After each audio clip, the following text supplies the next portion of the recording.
My name is Charlton Jokes, and I'm 17 years old. My name is Charlton Jokes, and I'm 15 years old. And we we are are Trayvon Trayvon Martin. Martin.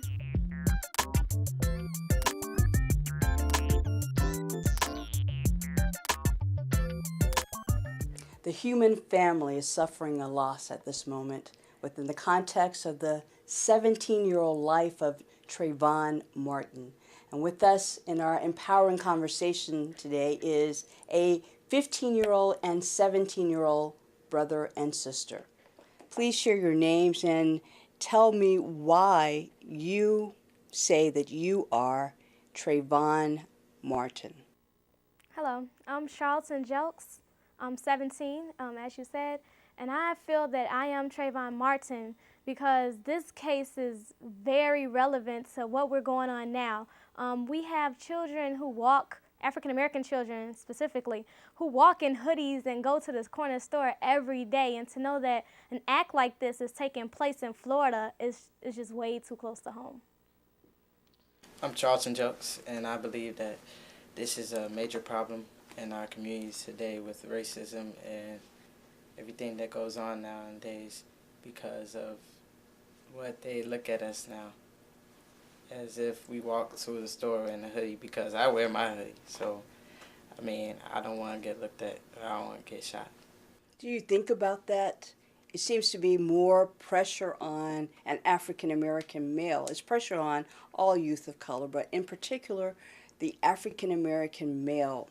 When you go out every day, what has your father, your parents, how have they prepared you to face the world, if you will, every day?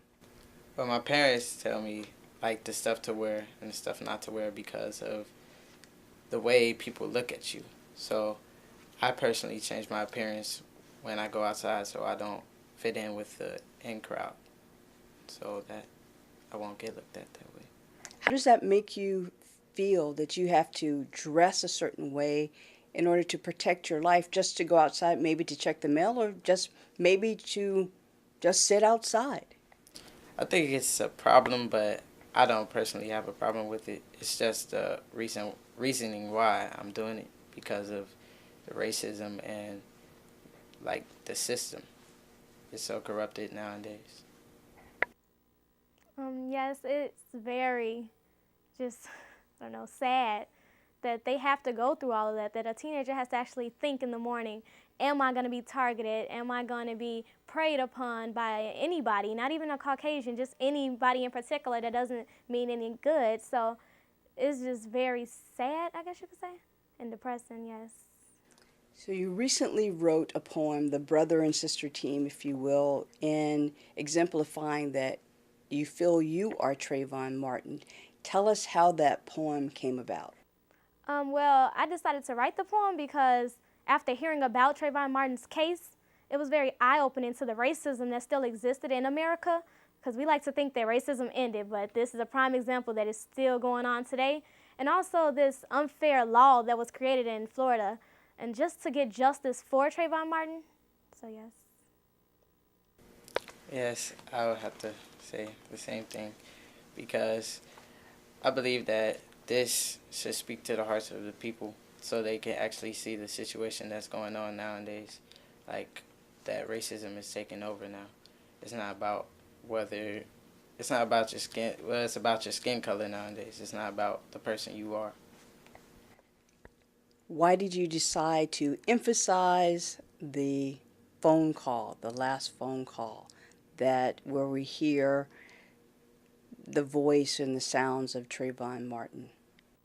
After actually hearing the call on the internet, it was very depressing to hear that he actually screams for help and no one comes to his rescue.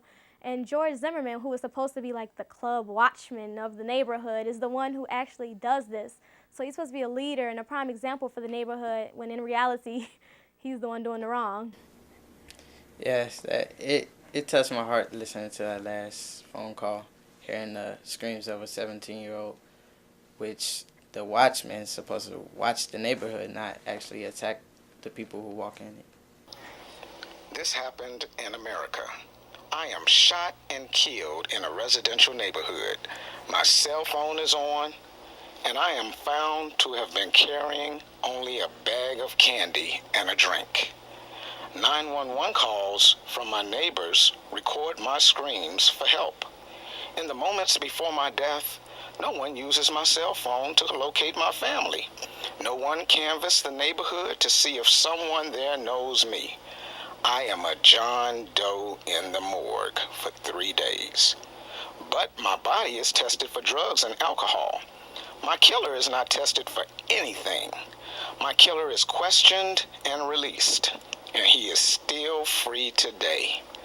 I am Trayvon Martin, and we are better than this. A license to kill. Walking while black. Family. My black family. On Sunday, February 26, 2012, in Sanford, Florida, we lost some kin. Armed with a bag of Skittles and a can of iced tea, murder resulted from the color of his skin.